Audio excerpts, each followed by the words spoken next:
مع لاعب المنتخب المغربي كريم بركاوي. اول شيء طمني عليك. الحمد لله الحمد لله.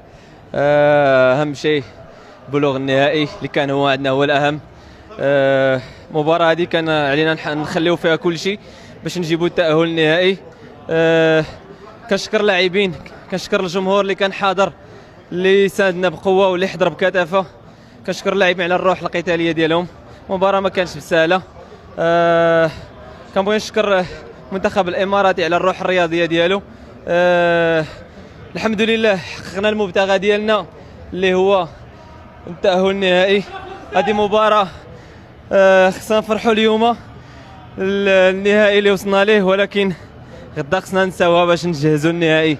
شكرا للرجال مهدي وتبارك الله اللي دخل وعاوننا، كنشكروه تا هو بزاف. الله يحفظك اخويا كريم. شعورك باللونجلي احسن. your feeling after this match. والله fantastic. Alhamdulillah, it's my first experience with Muntakhab, and directly we go to the final. So, Alhamdulillah, it's something big. خالد، كريم شرح لي الهدف، كيف طلعت في ذاك الهدف؟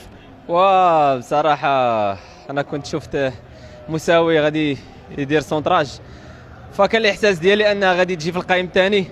كان عليا أنني نتغلب على المدافع. الحمد لله كان التايمينغ عندي في الوقت. سجلت فرحة لا توصف. لكن الأهم في هذا الشيء هو أنني هديت واحد الهدف اللي تمين الفريق ديالي. الحمد لله اللي خلانا عطانا واحد الثقة. كنشكر اللاعبين مره اخرى، كنشكر الطاقم التقني، كنشكر الجمهور هذا الكبير اللي كيساندنا، والجمهور اللي في المغرب اللي دائما كيساندنا وكي معنا بالدعوات. الحمد لله يعني فرحه لا توصف. أشرف, very important goal and now all the people need the trophy. Yes, Alhamdulillah, it was. You know, when you come inside, you try to be important for the team, and Alhamdulillah, I made the goal. Thanks to Hamdallah, great pass, and it was a little bit lucky, but. Sometimes you need it in football. Congratulations. ألف مبروك ألف مبروك ألف مبروك ألف مبروك.